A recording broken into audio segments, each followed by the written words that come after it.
Olá, pessoal. Bom dia, então, a todos, né?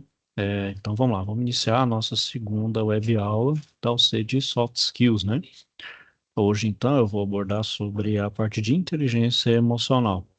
Bom, é uma palavra que vocês estão vendo aí, está muito em alta aí nas empresas, né? Ah, bom, o que que nos difere aí dos animais? Os animais agem por instinto, né? Porque eles querem, não, é o instinto, a natureza deles, né? Então, o que difere da gente, por exemplo, fazer alguma coisa por ímpeto? É justamente a nossa capacidade de raciocinar, tomar decisão, parar para pensar. Então, a inteligência emocional, vocês vão ver que é isso, nossa capacidade de lidar com as nossas emoções e tomar as melhores decisões, e principalmente tomar a decisão de sangue frio, né? O famoso sangue calmo. Então, a gente poder lidar com as pressões, com os conflitos, né?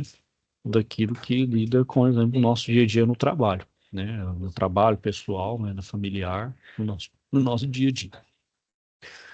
Então, vamos lá, compartilhar aí, né? Então, pessoal, o que que é essa, o que que a gente precisa desenvolver isso, né? No ambiente corporativo. Bom, então, o que que vem a ser essa inteligência emocional, né? Era aquele campo de investigação, ele é novo, né? Então, é recente esse termo aí que está sendo utilizado. E ele amplia, então, um conceito que é aceito como inteligência, né, que é a nossa capacidade de tomar decisão, raciocinar com base lógica, né, em ideias relacionadas ao mundo das emoções e dos sentimentos, né, que uma vez que nos difere dos demais animais, né.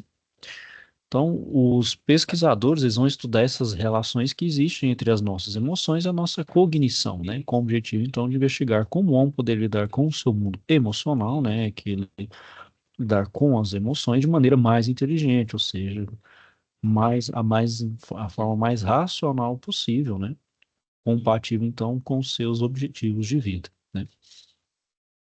Então, trazendo um exemplo aí para o nosso dia a dia, né? Então, vamos supor que você tem que usar uma máquina nova. Então, você sabe que deve seguir todo o manual de instrução e as orientações recebidas em treinamento, mas ainda assim fica muito ansioso ou tem medo de errar, né? É da nossa cultura, pessoal brasileiro, a primeira coisa que paga e joga é uma nossa instrução fora. Ele já vai operando assim, sem ter um nível. Eu também sou assim. A gente tem que saber que a gente tem que ter essa noção. Tem que ler bem o manual de instrução, principalmente parte de instalação, operação e também de manutenção, né? Mas a gente vai lidando com a máquina em ambiente industrial, né? Então, ainda assim, a gente tem uma insegurança. Essa insegurança é normal, mesmo para pessoas mais experientes, né? Isso é natural, né? Então, por que que isso acontece, essa ansiedade? A gente fica no estado que as emoções tomam conta, né? Então, a gente fica com aquele medo de errar, ou de a gente causar um acidente, ou de prejudicar o todo, medo de ser mandado embora, a gente cria essa ansiedade e nos trava, né? Então, pode ser uma ansiedade, uma raiva, uma introspecção, uma tristeza. Então, essas emoções exacerbadas, né? Não que a gente não tenha que ter emoções, tem que ser frios com máquinas, não é isso. A gente tem que saber lidar com os nossos extremos, né? Sempre buscar o equilíbrio das nossas emoções, né? Então, por isso que a inteligência emocional atua, para não controlar essas emoções de forma que ela ocorra de maneira mais tranquila e também sem exagerar.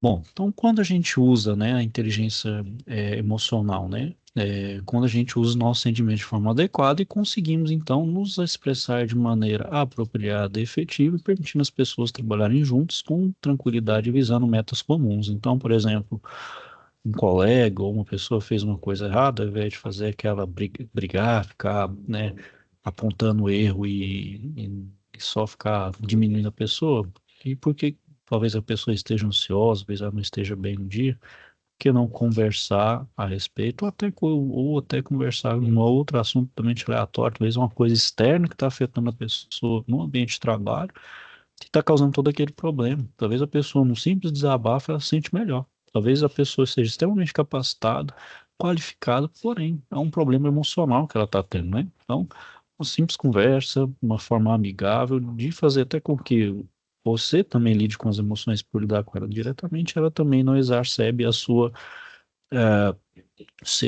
a sua ansiedade ali que está prejudicando sua execução. Então, os dois, né, as duas pessoas que estão envolvidas na comunicação trabalham isso de forma inteligente, né, com as suas emoções, né?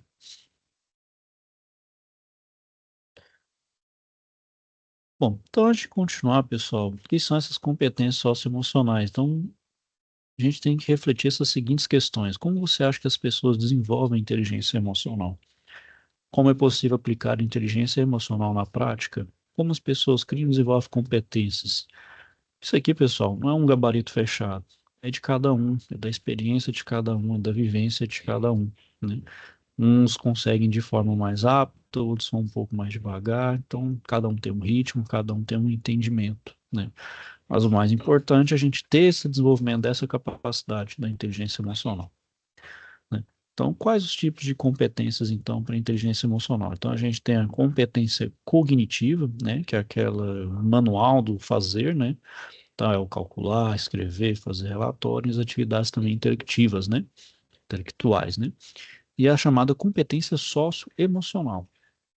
Então, é aquela relacionada no nosso meio, né, na nossa sociedade, que é o convívio entre as pessoas, né, os diferentes, e as questões emocionais que cada um tem, né, que diz respeito, então, às nossas emoções e sentimentos. Então, como desenvolver uma competência? Então, vamos pegar uma competência aí cognitiva, andar de bicicleta, né? Então, a gente primeiro precisa subir na bicicleta e tentar os movimentos das pernas, né? O pedalar sem cair, né? Então, isso a gente inicia com, quando ali é criança, com as rodinhas, né? As rodinhas, então, nos auxilia a andar na bicicleta e equilibrar. A gente anda um pequeno trecho equilibrando, então, à medida que a gente vai pegando mais o jeito, né? A gente vai percebendo que não usa mais as rodinhas. E tem uma hora que a gente tira as rodinhas todas e consegue se equilibrar, né? Então a gente faz um percurso maior, então a gente consegue dominar o movimento e a bicicleta. É isso para qualquer técnica, para qualquer tipo de serviço cognitivo, a gente precisa, né, ter esse passo a passo. Então aqui, por exemplo, a gente adquiriu uma competência, desenvolveu uma competência que é andar de bicicleta. Bom, o autoconhecimento, né, pessoal, que é aquela coisa, vamos dizer assim, íntima, né, própria nossa, né, também é uma competência, né, que a gente pode desenvolver e quando bem praticada, a gente compreende melhor, né, permite compreender como as emoções afetam o desempenho, é a famosa introspecção. Ao invés de qualquer problema a gente apontar o dedo para o próximo, por que a gente não aponta para nós mesmos e fazemos a introspecção? Pô, o que será que eu fiz de errado? O que será que eu posso melhorar, né? Será que está todo mundo errado? Só eu que estou certo? Não, peraí, será que não tem algo que é em mim que eu não posso estar melhorando, que eu posso estar evoluindo, né? Então, isso é o chamado autoconhecimento, né? Então, a gente tem a definição e a habilidade. Então, por exemplo, quais são essas habilidades necessárias para desenvolver esse autoconhecimento? Então, capacidade de ler e entender suas emoções e reconhecer o impacto, né? Então, realmente ter aquela noção das consequências dos atos, né? Reconhecer as forças e limitações para também adquirir autoconfiança. Então, não sou um super-homem, não sou Deus, não sou melhor que ninguém, né? A gente tem os nossos pontos fortes, nossos pontos fracos, que eu chamo de ponto de melhoria, né? Aquilo que a gente pode estar melhorando, né? É, então, reconhecer as forças para adquirir essa autoconfiança e reconhecer suas emoções, o que as provoca e como afetam os outros. A questão da habilidade, então, reconhecer seu estado emocional, ter autoconfiança nas habilidades, reconhecer como seu comportamento também impacta essas outras pessoas, né? Então, se o seu comportamento, vamos dizer assim, está mais agressivo, está um pouco mais, está tolerante mal, você fala alguma coisa, então perceba o seu ambiente em volta, como as pessoas estão reagindo ali ao seu, como as pessoas estão reagindo ao seu agir, né? Então, tem que ter essa noção aí, né? As suas atitudes ali tem que ver como está refletindo nas pessoas à sua volta, né, ao seu redor. E também compreender como outras pessoas influenciam suas emoções. Isso aqui é muita técnica do pessoal, dos chamados coaches, né? Então, quem está em alta aí, a Marcela tem muito bem isso aqui, né? Como outras pessoas influenciam suas emoções, né? Bom, a importância do autoconhecimento, né? Então, a compreensão dos próprios sentimentos, controle das emoções e outras atitudes também que possam melhorar, né? Podem melhorar a nossa própria vida e das demais pessoas, né? Então, são ações que podem ser aprendidas e praticadas no dia a dia, né? Então, essa autoconhecimento não é aquela coisa egoísta, tá pensando só em si. Não, no momento que você se sente melhor, você está se sentindo uma pessoa mais autoconfiante, né? Você consegue ali, então ter aquele exercício de empatia, se colocar no lugar da pessoa. Bom, se eu fosse aquela pessoa, como eu se sentiria nessa situação, né? Então, é aquele que o seu bem-estar, vamos dizer assim, de certa forma, ele irradia, ele reflete para as outras pessoas. Então, se você está bem, o seu ambiente fica bem por consequência, né? Então, essa é a importância de desenvolver essa capacidade do autoconhecimento, né? Bom, pessoal, então agora a gente vai ver também sobre esse desenvolvimento dessas competências socioemocionais, né? Então, também faz parte, né? Então, hoje, mais do que o conhecimento técnico, né, que antes tinha um peso muito maior, hoje essa parte da competência socioemocional também é muito grande. Tem um, hoje ela tem um fator ali muito grande de influência. Então, a gente não tem que ter só competência técnica, tem que ter emocional. Os duas têm que estar em equilíbrio, em conjunto. Elas são interdependentes, né? Então, por mais que você seja uma pessoa extremamente habilidosa tecnicamente, um técnico, né, um profissional excelente, exemplar, mas que adianta se você não sabe lidar com as pessoas, não sabe conversar, não sabe ter aquele mínimo de comunicação, uma pessoa mais agressiva, uma pessoa mais arrogante, uma pessoa grosseira, ou uma pessoa introspectiva demais, não fala. Então, a gente tem que ter essa habilidade. Nós estamos lidando com pessoas o tempo todo, né? Então, principalmente equipe, né? A gente está lidando em equipe, na nossa família, né? Então, isso é no nosso dia a dia. Não se prendam apenas ao ambiente corporativo. Coloque isso no dia a dia de vocês, família, amigos, né? Pessoas que vocês se relacionam eventualmente, né? Então, a gente tem esse desenvolvimento dessas competências, né? Bom, então, como eu falei, né? O autoconhecimento. Então, vamos ver esse áudio aqui, pessoal. Deixa eu só compartilhar aqui com o som para a gente poder escutar ele aqui. Autoconhecimento. O autoconhecimento pode ser definido como a capacidade de reconhecer as próprias emoções, os objetivos de vida, valores pessoais, potencialidades e limitações. A percepção emocional acurada permite ao indivíduo compreender como suas emoções podem afetar seu desempenho nas relações familiares, profissionais, amorosas, entre outras. É muito importante atentar-se ao fato de que os sentimentos acompanham a vida cotidiana, embora nem sempre sejam analisados de maneira consciente. Normalmente, tomamos conhecimento deles quando os extravasamos, tanto de forma positiva como negativa. E sabemos que, quando extravasamos sentimentos negativos, as ações provenientes dessa emoção muitas vezes acabam nos trazendo resultados indesejados. É justamente por isso que o autoconhecimento é tão importante. Ele nos permite identificar o que estamos sentindo e, a partir desta percepção, nos possibilita tomar uma decisão realista, com base em nossas habilidades e com uma sensação de autoconfiança. Desta forma, pessoas com autoconhecimento desenvolvido conseguem administrar sentimentos rebeldes e desagradáveis, mantendo-se motivados e ajustando-se com precisão às demandas do dia a dia. Pessoal, então aí um resumo aí, basicamente que eu falei, né? E também esse autoconhecimento no ambiente profissional, né? Então, por exemplo, essas pessoas com autoconhecimento bem desenvolvido, então elas têm um destaque, acabam por se destacar. Então, se vocês virem exemplos aí no ambiente de trabalho de você, aquelas pessoas que se destacam muito por isso, né? Então, elas são pessoas que conseguem realizar avaliações mais precisas e conscientes. Ela assume responsabilidade tanto por acerto quanto pelos erros, consegue ter uma alta capacidade de resolver problemas. Ela tem uma mentalidade de crescimento, né? Nunca fica parada ali. Ela mantém-se motivada, então ela tem uma automotivação bem grande, ela consegue se manter motivada por um longo período. Ela se ajusta aos sentimentos dos colegas de trabalho e consegue desenvolver também as habilidades sociais, tanto para o trabalho em equipe quanto para a liderança. Então, essa questão da liderança, pessoal, tá, que a pessoa se destaca por isso, ela consegue liderar até por uma influência, esse autoconhecimento dela, assim, você vê que ela consegue exercer uma influência positiva, né? Então, você, do nível de influência, fala, não, essa pessoa aqui eu sigo é porque realmente ela é uma liderança inspiradora, né? Hoje os líderes eles têm que ser inspiradores, não é aquele liderança pelo medo, é, pela coerção ali, né? Você ficar coagindo, né? Então é pela inspiração mesmo, né? Pela influência mesmo. né? Principalmente nos exemplos positivos. Então, fazem parte do autoconhecimento essas capacidades. Então, ler e entender suas emoções e avaliar o impacto causado pelas mesmas, reconhecer suas forças e limitações para adquirir essa autoconfiança e reconhecer suas emoções, que são os fatores que as provocam e como elas afetam os outros, né? Bom, a outro componente da inteligência emocional, pessoal, é a autorregulação, tá? Ela fala sobre as habilidades que as pessoas possuem para identificar, nomear e agir em relação aos seus próprios sentimentos e os de outras pessoas, né? Então, fazendo uma nova definição, né, tá a capacidade de regular com sucesso emoções, pensamentos e comportamentos em diferentes situações.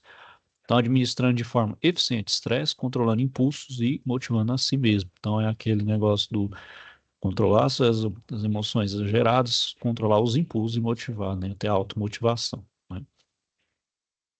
Quais são os benefícios, né? Então, uma pessoa com autorregulação desenvolvida, ela consegue lidar com as emoções de maneira adequada, né? Evitando que elas interfiram nas tarefas que devem ser realizadas, ou seja, segue seus objetivos e persevera diante de obstáculos e frustrações. Então, mesmo num caso negativo, que no primeiro momento não deu certo, você consegue, então, ter uma capacidade, então, né, de racional, de poder tentar de novo, ou mudar um curso, ou fazer uma ideia diferente, tentar algo diferente.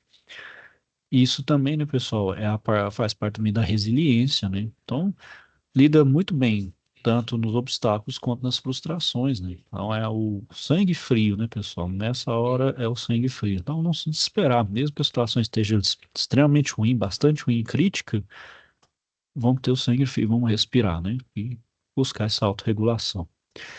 Então, nessas habilidades, né, quando essa pessoa ela pratica essa autorregulação, ela desenvolve uma autoestima positiva, não é uma pessoa narcisista, ela é uma autoestima boa, então ela tem uma autoconfiança muito boa.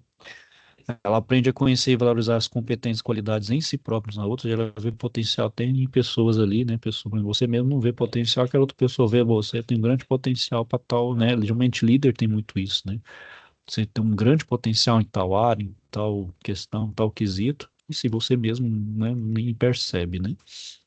Interage com os pares de forma assertiva, então você consegue ter uma comunicação bem assertiva e efetua tomadas de decisão responsáveis. Então você melhora a sua capacidade também de tomada de decisão, né?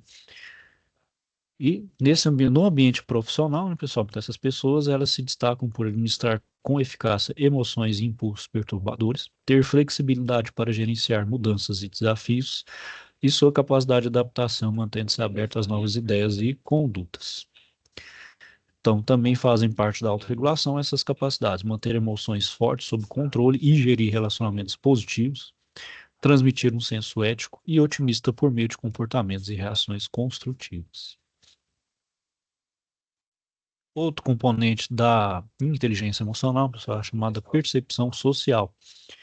Então, ela interfere, né, a que mais interfere, né, nas relações humanas. Então, ela pode ser definida um processo de interpretação do comportamento das outras pessoas. Esse aí vamos dizer que é um dos mais críticos, porque é, não pode também ser confundido, cara, estou querendo adivinhar o que a outra pessoa está pensando. Não necessariamente isso, né? Da percepção social, você vai pelas emoções, alguma coisa psicológica aí. A gente percebe como está nosso colega, ah, nossas pessoas ao nosso redor aí em determinado momento, um momento mais crítico, o clima da empresa não está bom, ou num momento que a empresa está muito bem, né?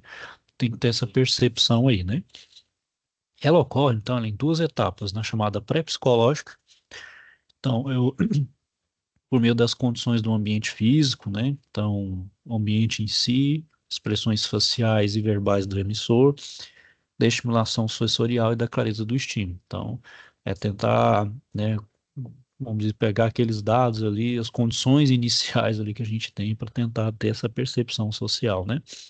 E a psicológica. Então, receptor fio do estímulo, né, considerando seus valores, atitudes, necessidades, interesses, estereótipos e preconceitos. Então, isso vai ser interiorizado, cada um vai ter isso, né? Então, você tem que a gente tem uma percepção do seu terceiro, tem que ter mais ou menos em mente o que aquela pessoa tem como valores, né? Atitudes, necessidades, interesses, né? Estereótipos e até os seus preconceitos, né? Isso tem, né, pessoal? Preconceito fala, não é um preconceito em específico, alguma coisa, algo, né? característico daquela pessoa ali em específico, né? Então, a percepção em si, pessoal, segue uma trajetória que parte, então, de uma estimulação sensorial e vai até a chamada tomada de consciência. Bom, a outra capacidade, né, pessoal, é as habilidades de relacionamento, né? Então, essa arte de relacionar, né? Então, relacionamento, pessoal, realmente é uma arte, né? Relacionar com o ser humano, então, relacionamento, vamos dizer assim, conjugal, entre, né, marido e esposa, entre amigos, né, entre familiares, pai, mãe, irmãos, né, ambiente de trabalho, colegas de trabalho, enfim, né, dos mais diferentes aí tipos de relacionamentos, também aquela aptidão de gerir essas emoções, né, está na base da popularidade, da liderança e da eficácia interpessoal. Então, a habilidade de relacionamento ela pode ser definida como competência facilitadora das relações positivas, capaz de gerar, então, resultados edificantes provenientes dessas conexões. Então, essa habilidade, né, pessoal, de cultivar os bons relacionamentos requer autoconhecimento e empatia. Então, para lidar com divergência de ideias, né, posicionamentos, percepções, valores, personalidades, objetivos. Então, é a gente saber lidar com o diferente, né? Por mais que você, um determinado amigo ali, tem muito tempo de amizade ali, né? Ou até o marido ou a esposa ali tem uma convivência de muitos anos, mas ainda assim não são 100% convergentes. Vai ter um momento de pensamento diferente. Então, a gente tem que ter essa tanto questão do autoconhecimento e da empatia, né? Para entender essas diferenças, né? Então, esse é o desafio das empresas e da carreira de um profissional de hoje. Então, quer desenvolver as habilidades para estabelecer esses bons relacionamentos interpessoais, né? Então, manter essas boas relações é fundamental para a gente desenvolver o nosso ponto de vista profissional e também abre portas, né? Então, sempre abre portas, né? A gente fica bem visto perante o mercado, né? Então, seu um supervisor, por mais que algumas vocês cheguem no momento de ser desligado de uma empresa, mas você é bem recomendado. Então, você mantém portas abertas, né? E quem sabe você pode retornar, né? Bom, pessoal, aqui são os exercícios, certo? Bom, depois eu vou falar na próxima aula sobre os benefícios do desenvolvimento então, socioemocional, certo? Aí vocês façam, então, o questionário que é relativo a esse capítulo aí. Bom, turma, é isso aí, vou finalizando aqui por hoje. Caso tenha alguma dúvida, questionamento, não deixe de procurar, tá bom? Desejar a vocês, então, bom dia, fiquem com Deus e até a próxima.